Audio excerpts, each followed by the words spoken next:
मोतीपुर नामक एक छोटे से गांव में सेठ करोड़ी मल रहता था। वो था तो बहुत अमीर, लेकिन उतना ही कंजूस भी था। पूरे गांव वाले उसके इस कंजूस पने से बहुत परेशान थे। एक दिन सेठ बाजार में एक आलू की दुकान पर जाता है। अरे ओ भाई, आलू कैसे दिए? 10 रुपए किलो सेठ जी। अरे ओ भाई, आलू बेच रहे हो या सोना? इतने महंगे आलू भैया, इतने महंगे? सेठ जी, पूरे रामपुर गांव में इसी दाम के आलू बिक रहे हैं, सब यही खरीद रहे हैं और आपको महंगे लग रहे हैं। आपको लेना हो तो लो, वरना रहने दो। अरे नहीं भाई, इतने महंगे आलू का भला मैं क्या करूंगा? नहीं चाहिए भाई, ये आलू तुम्हारे, रखो अपने पास। वहीं कुछ दूरी पर चलते ही सेठ करोड़ी मल को एक कपड़ों की दुकान दिखती है। अरे सेठ जी, आइए आइए, कल ही बहुत सुंदर सुंदर साड़ियाँ लेकर आया हूँ।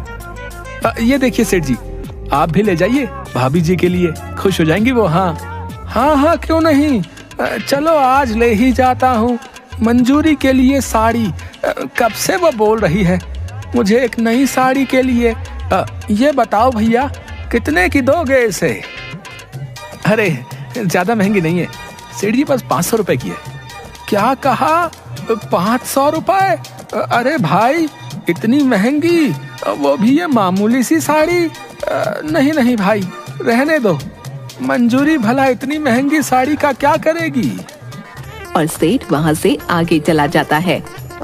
अरे पता नहीं कब इस कंजूस सेठ को थोड़ी सद्बुद्धि आएगी, जब देखो तब कंजूसी है।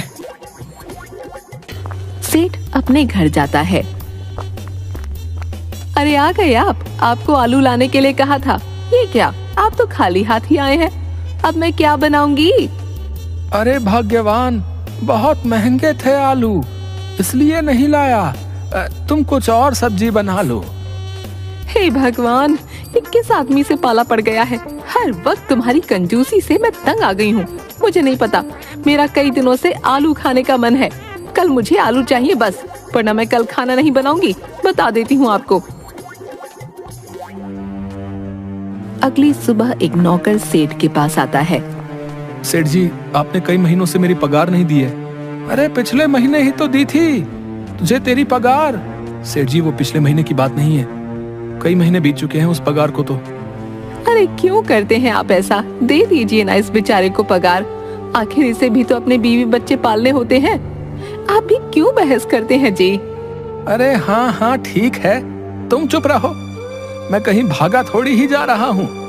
दे दूंगा इसकी पगार, कल आके लेके जाना, ठीक है?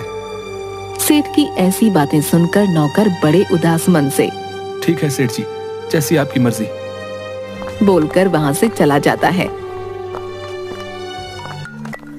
अगली सुबह सेठ अपनी दुकान पर जा रहा होता है कि तभी गांव के 2 लोग आपस में बात कर रहे होते हैं। अरे भैया, सुना है पास वाले गांव में बहुत सस्ते में आलू की बोरियां मिल रही हैं? हाँ भाई, सुना तो है, मैं तो कल ही जाऊंगा, आखिर ये मौका फिर मिले या ना मिले। अरे सस्ते में आलू की बोरियां? अरे वहाँ अब तो मैं जरूर जाऊंगा, पास वाले गांव में, और मंजूरी को सस्ते में खूब सारे आलू लाकर दे दूंगा। हाँ। थोड़ी ही देर में सेठ दूसरे गांव पहुंचता है और काफी सस्ते में एक आलू की बोरी ले लेता है। ओहो, अब मैं ये आलू की बोरी लेकर कैसे जाऊंगा? सेठ बोरी को उठाने की कोशिश करता है। अरे अरे, ये तो बहुत भारी है, मुझसे तो उठ ही नहीं रही। लगता है इसको ले जाने के लिए किसी सवारी की जरूरत होगी। तभी उसे रास्ते में एक घोड़े का रथ दिखता है। अरे ओ रथ वाले भैया, तनिक रामपुर गांव चलोगे क्या? अरे हाँ हाँ सेठ जी, क्यों नहीं, बिल्कुल चलेंगे, लेकिन जरा आज हमारे घोड़ों की तबीयत ठीक से नहीं है, इसलिए जरा आराम से बैठिएगा। अरे हाँ भाई, ठीक है। और रथ चलने लगता है। थोड़ी ही देर बाद रथ का घोड़ा बहुत तेज भागने लगता है। अरे ओ भैया, यह क्या कर रहे हो? तनिक अपने इस घोड़े को थोड़ा धीरे चलाओ भाई। अरे सेठ जी, मैंने तो पहले ही कहा था कि मेरे घोड़े की तबीयत आज ठीक नहीं है, अब ये रुक ही नहीं रहा है। भगवान, अरे भाई लगता है आज तुम्हारा ये घोड़ा मेरी जान लेकर ही छोड़ेगा। हे भगवान, आज मेरी जान बचा ले, पूरे गांव को भोजन कराऊंगा। हाँ। सेठ कई बार ऐसा बोलता है। थोड़ी ही देर बाद अचानक से घोड़े का रथ रुक जाता है। आज तो बाल बाल बचा, वरना ये घोड़ा तो मुझे मार ही डालता। हे भगवान, तेरा बहुत बहुत धन्यवाद। अरे सेठ जी, अब तो आपको पूरे गांव को भोजन कराना पड़ेगा।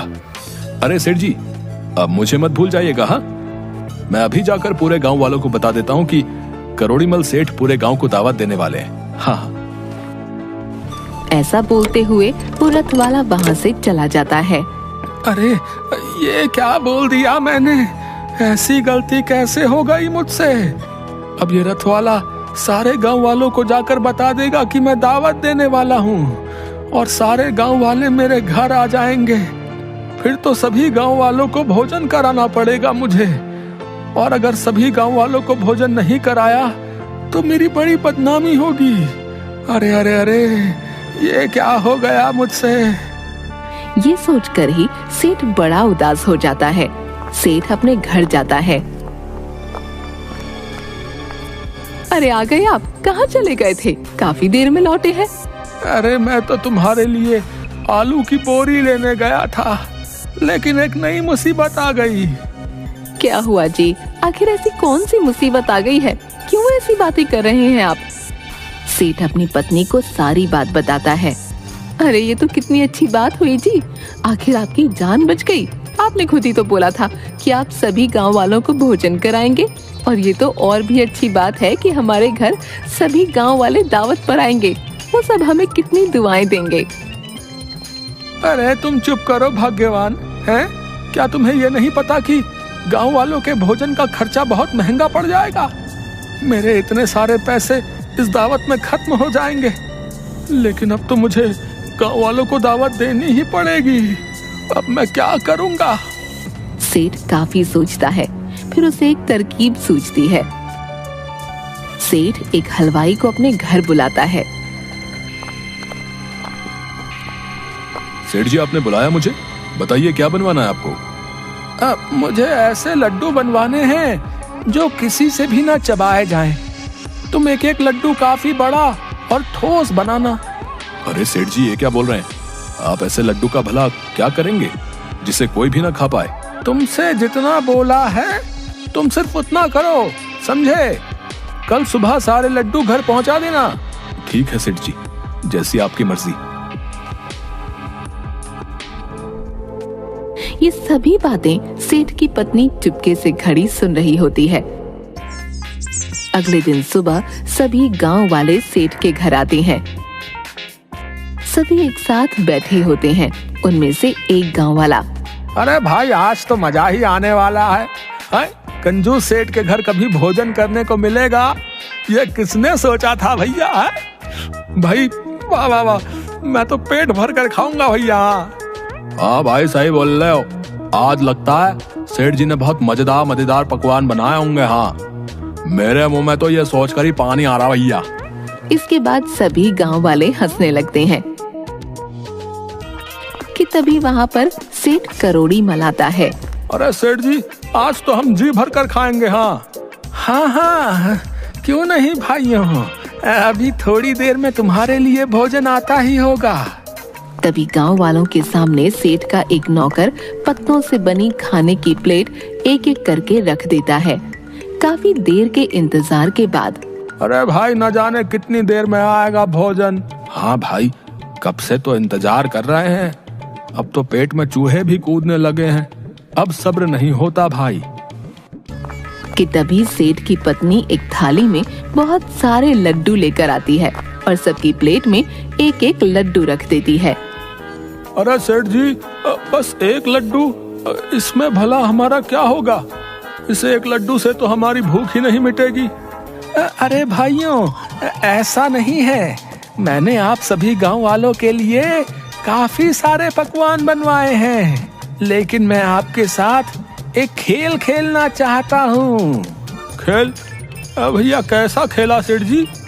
तुम में से जो भी सबसे पहले अपने सामने रखी थाली में रखा लड्डू खा लेगा, उसे ही पकवानों से भरी थाली दी जाएगी और साथ में एक सोने का सिक्का भी दिया जाएगा। ये बात सुनकर सभी गांव वाले हैरान हो जाते हैं। सभी गांव वाले अपने सामने रखे लड्डू को उठाते हैं और खाना शुरू करते हैं।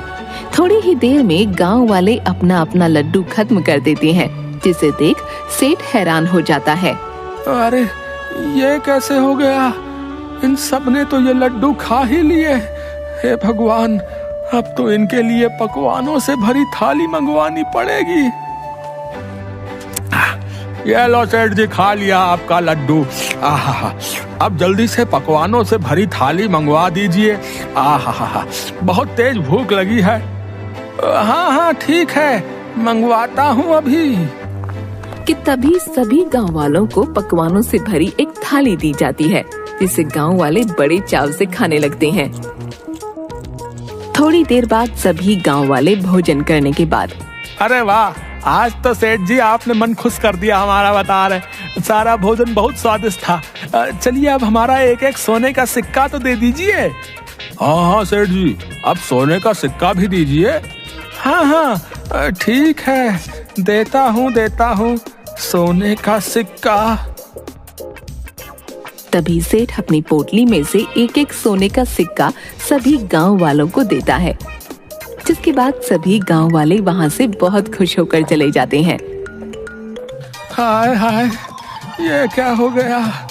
मेरे इतने सारे सोने के सिक्के भी चले गए। हाय हाय, लेकिन ये कैसे हो गया? मैंने तो उस हलवाई से ठोस लड्डू ही बनवाए थे। न जाने कैसे इन गांव वालों ने वो भी कटक लिए। जी चुप हो जाइए आप। जब आप उस हलवाई से ठोस और ना चबने वाले लड्डू बनाने की बात कर रहे थे तो मैंने सब सुन लिया था, जिसके बाद मैंने खुद सभी गांव वालों के लिए लड्डू बनाए और आपने जो लड्डू मंगवाए थे उन्हें अपने बनाए गए लड्डू से बदल दिया था। ये क्या करने जा रहे थे आप? घर आए मेहमानों के साथ कोई ऐसा करता है क्या? मेहमान तो भगवान का रूप होते हैं और आप उनके साथ ही ऐसा खराब बर्ताव करने जा रहे थे। सभी गांव वाले कितनी उम्मीद से आपके घर भोजन करने आए थे। मैं आपकी पत्नी हूँ और ये मेरा कर्तव्य बनता है कि मैं आपको कोई भी गलती ना करने दूं। इसलिए मैंने वो लड्डू बदल दिए थे। अपनी पत्नी की ऐसी बातें सुन सेठ को अपनी गलती पर पछतावा होता है। तुम सही कह रही हो भाग्यवान, तुमने मेरी आंखें खोल दी। मैं अपनी कंजूसी के कारण घर भोजन करने आए मेहमानों के साथ कितना गलत करने जा रहा था, लेकिन तुमने अपनी सूझबूझ से ऐसा नहीं होने दिया। तुम्हारा बहुत बहुत धन्यवाद मेरी प्यारी पत्नी।